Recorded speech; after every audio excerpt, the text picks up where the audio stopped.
The 19th century Methodist experience had been dominated really by strong bishops, particularly in the South, due to the split over the contested authority of General Conference to make and break bishops in the 1844-45 split for the North and the South, and then the legitimacy of bishops at all with the formation of the Methodist Protestant Church in 1830.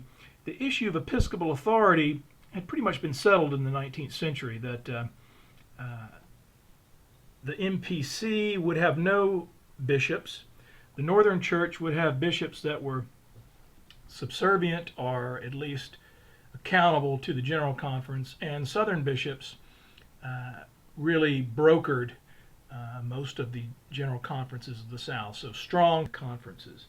But the tide was turning in the 20th century, and we noted that the ecumenical work of the mission boards in cooperation after World War I certainly played a part. Also, the growing centralization of the U.S. government in the 1930s during the Depression, during FDR's attempt to stimulate the country out of the Depression, centralized and bureaucratized the U.S. government. Plus, the Depression of the 1930s pressured large organizations towards consolidation, cost-cutting, the proliferation of larger bureaucratic boards in the government, and this was mirrored in the Methodist denominations, the MECS, MPC, and the MEC in the 1930s. The road to reunion actually started with the laity as far back as 1876, where lay members of the Northern and the Church, later the MPC, met at Cape May, New Jersey, a resort town on the southern tip of New Jersey, to begin to build fraternal relationships. So as the Cape May Commission went forward, clergy became more involved in trust and fraternal work across the Episcopal Methodisms, and the MPC began to grow. And so again, the laity sort of led the way on this. It would take a long time before the MEC South and the NEC of the North were able to reunite. In fact, a plan in 1924 failed to get the constitutional majority of the conferences. But it was really, some would say, we missionized together in the foreign fields, and we worshiped together back into unity. A common hymnal from the North and the South was created in 1905, along with a common hymnal of the MPC and the two Episcopal Methodisms in 1935. So we may have sang our way and missionized our way back to unity, all with a vision of the laity, who were always upset at the clergy's internal fighting that split the churches in the 19th century. There were some major hurdles to overcome, and they were the hurdles really that formulated the split in the North and the South in the first place. These hurdles were not ameliorated even by the 1930s, most notably the issue of the relations of a Northern church, which had close to 200,000 African Americans, with a Southern church that had no African American membership. The African American membership of the South, the Southern Methodists, had split off to form the CME. So the issue of race was still alive and caused mistrust, and it required a careful polity dance around the issue of race to bring the various Methodisms together, and also the fear of Episcopal authority in the South and the relationship to a General Conference, which was the elective body that would create bishops in both the North and the South. So Methodist bureaucracy began to mirror the social trends towards consolidation and larger boards and services, and this also contributed to a desire for unity. But this careful balance of forces to reconcile the still deep divisions, particularly across the North and the South, were necessary uh, to reconcile. Uh, the old problems were still there, and in 1924 had not been addressed, and so a plan of union failed that year. But by the 1930s, it was clear that Methodism needed to create a unified front within the Great Depression, and so work, unification work, went forward to try to address a merger. The first issue, the Northern Church feared the strong Southern bishops would dominate a general conference and would elect the kind of bishops that the South were sympathetic to merely Southern political and racial views. And so a referee, the Judicial Council, was created to check the Southern bishops in case they began to dominate a general conference and impose their Southern views upon a general conference. So a referee was created, the Judicial Council. The South's main fear of joining a unified Methodist Church with a strong Northern General Conference that might elect the kind of bishops not sympathetic to Southern racial concerns meant that they proposed a regional protectionism called the jurisdictional system, in which the jurisdictions, which ran along the lines basically of the old MEC South, the Southeastern jurisdiction and the South Central jurisdiction, were coterminous with the old MEC South.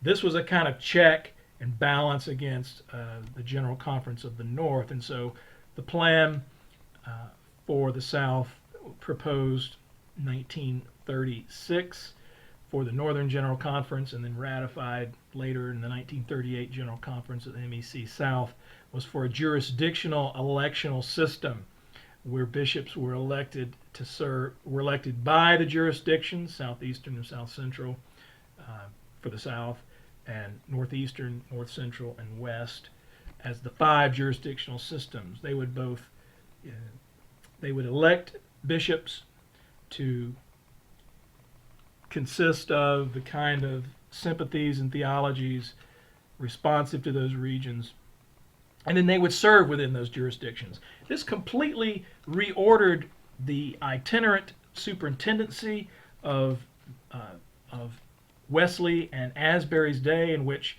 the itinerant superintendent was expected to travel throughout the entire church. The old system produced a kind of leadership that was both national and international in vision and was familiar with the various regional differences. But the jurisdiction system really enfranchised the prejudices of regions and created a kind of provincial and almost diocesan view of the episcopacy that was really a mirror of the kinds of concerns of each jurisdiction. And so the jurisdictions came into play, and we live with that system. And of course, the last piece, the Southern prejudice against joining a unified church with black members and voting with them in annual conferences, required for the South to agree a 5th jurisdiction called the Central Jurisdiction, which was not geographical at all, but racial in its consistency. The Central Jurisdiction effectively segregated in the proposal that went to the 1936 Northern General Conference. The debate at that General Conference was, were the Methodist churches of the North legislating segregation in? This woman here, Mary McLeod Bethune, founder of the present-day Bethune-Cookman College in Daytona, Florida, and also Eleanor Roosevelt's advisor and first African-American to serve on a national cabinet level under Eleanor Roosevelt, argued to the 1936 Northern General Conference as a delegate against segregating the Methodist churches, particularly the North, in the central jurisdiction. She asked in a famous phrase that she coined and has since come into wide usage, what would Jesus do? What would Jesus do with the central jurisdiction?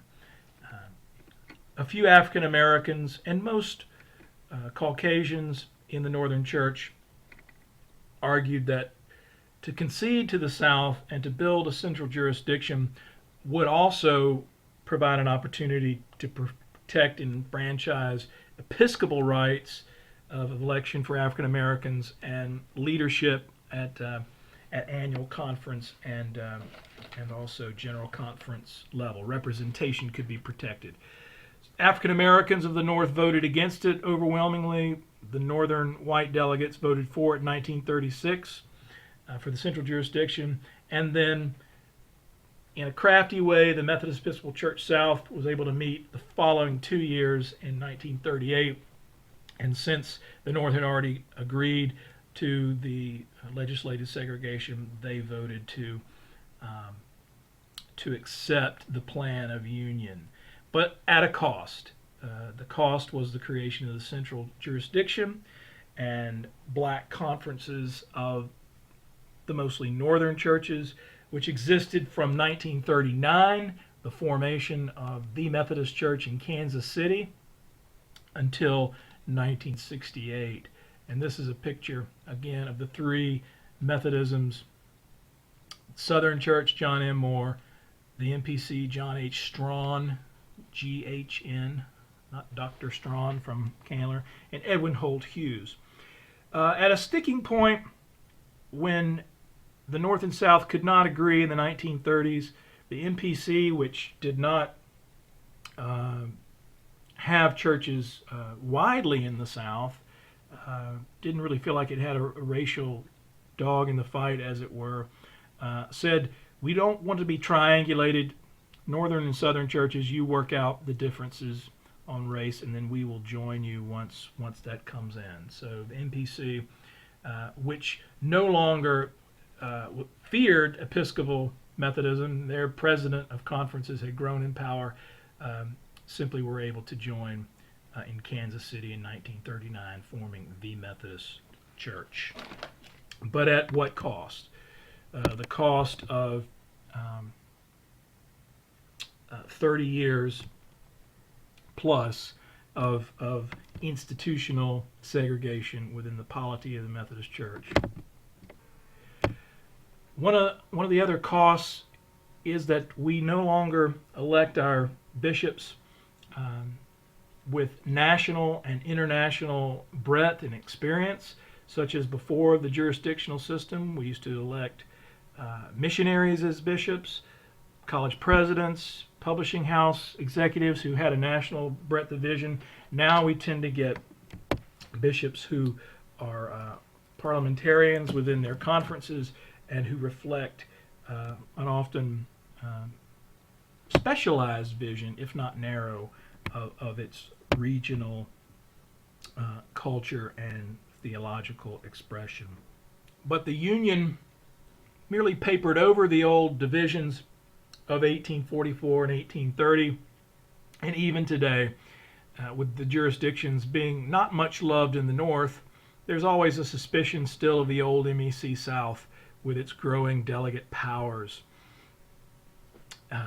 The jurisdictions are not supported very widely in the North, but the Southeastern jurisdiction is still supported greatly by the annual conferences of the Southeastern areas as a way of expressing local cultural autonomy, even still in the face of General Conference. But we tend to get the kind of leaders we deserve in this system, and this 39 merger is more significant for the way we live out our lives with a sense of distrust every General Conference. And I write this as we go to General Conference, and these seeds still foment a tendency towards schism and walkout, which we've seen have been at work in every general conference since the first one in 1792. We can't paper over the cracks of our theological differences, but we can understand at least the roots of them.